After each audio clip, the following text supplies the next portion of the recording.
देश में पहली बार हाथ का हुनर जिनका सामर्थ्य है, जो राष्ट्र का निर्माण भी करते हैं, ऐसे मेरे विश्वकर्मा साथियों के बारे में सोचा गया।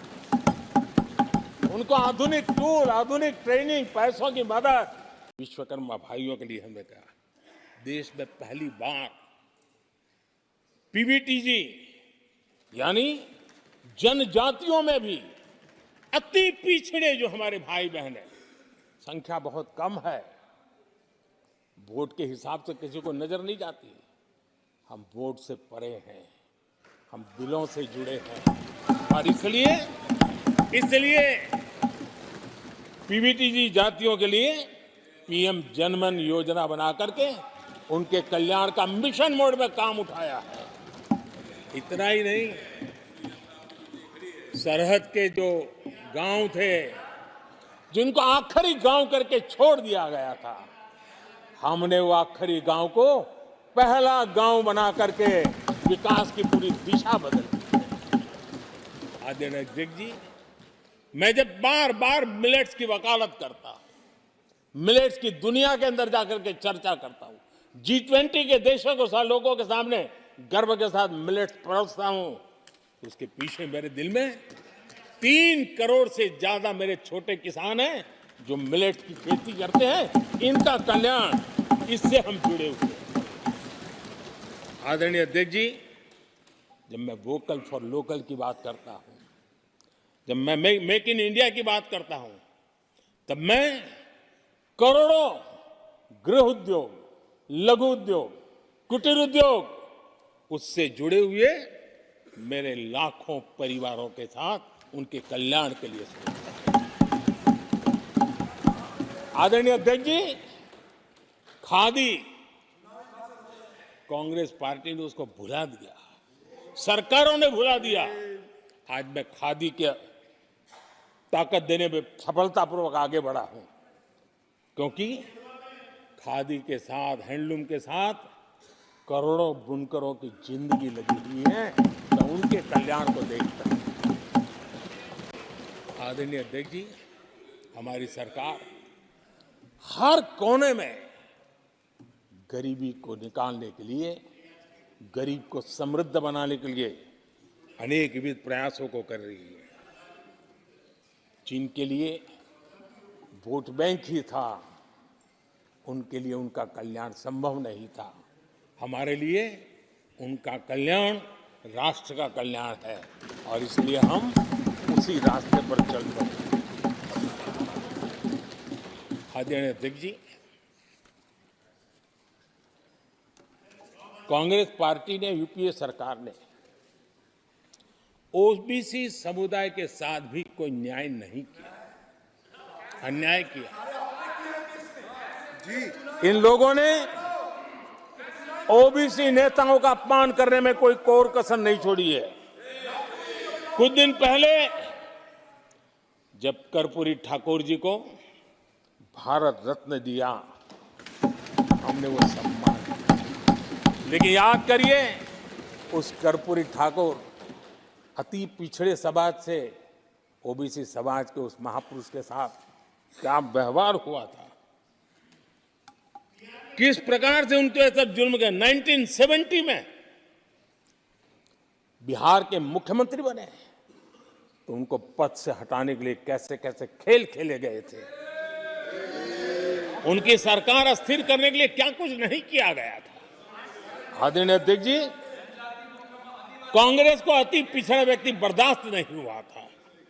1987 में जब कांग्रेस के पास पूरे देश में उनका झंडा फहरता था, सत्ता ही सत्ता थी, तब उन्होंने कर्पूरी ठाकुर को प्रतिपक्ष के नेता के रूप में स्वीकार करने से मना कर दिया। और कारण क्या दिया? वो संविधान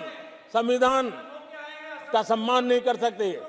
जिस कर्पूरी ठाकुर ने पूरा जीवन लोकतंत्र के सिद्धांतों के लिए, संविधान की मर्यादाओं के लिए खपा दिया, उनका अपमान करने का काम कांग्रेस पार्टी ने किया था। आदरणीय अध्यक्ष जी,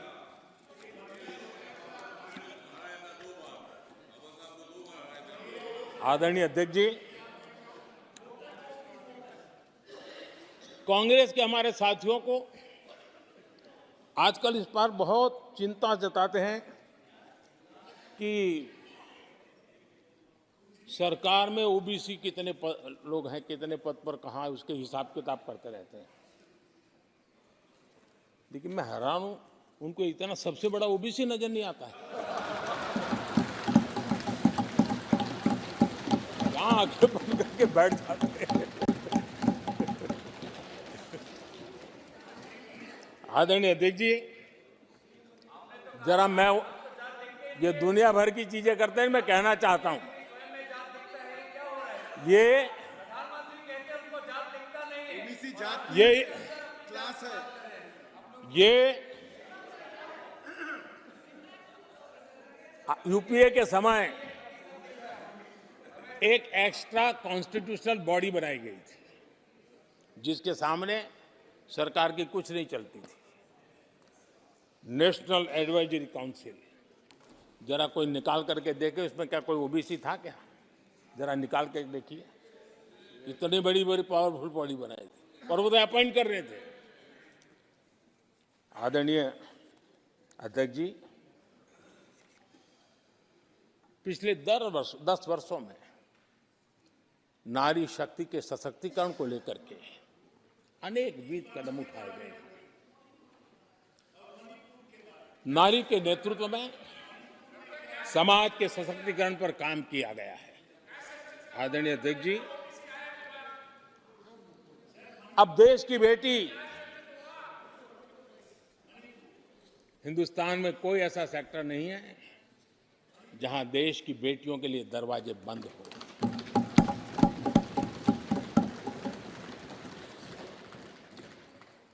आज हमारे देश की बेटियां फाइटर जेट भी उड़ा रही हैं और हमारे देश की सीमाओं को भी सुरक्षित रख रही है। आदरणीय अध्यक्ष महोदय, ग्रामीण व्यवस्था, अर्थव्यवस्था हमारी, women self help group 10 crore बहनें जुड़ी है और आर्थिक गतिविधि करती है और वो नई ताकत दे रही है। और मुझे आज खुशी है कि इन प्रयासों का परिणाम है कि आज करीब करीब 1 करोड़ लखपति दीदी आज देश में। और जब मेरी उनसे बातें होती है, उनका जो आत्मविश्वास देखता हूं, मेरा पक्का विश्वास है हम जिस तरह आगे बढ़ रहे हैं, आने वाले हमारे कार्यकाल में 3 करोड़ लखपति दीदी हमारे देश के अंदर देखेंगे। आप कल्पना कर सकते हैं गांव की अर्थव्यवस्था को कितना बड़ा बदलाव हो जाएगा। आदरणीय अध्यक्ष जी, हमारे देश में बेटियों के संबंध में जो पहले सोच थी, समाज के घर में घुस गई थी, दिमाग में भी घुस गई थी, आज वो सोच कितनी तेजी से बदल रही है। थोड़ा सा बारीकी से देखेंगे तो हमें पता चलेगा कितना बड़ा सुखद बदलाव आ रहा है।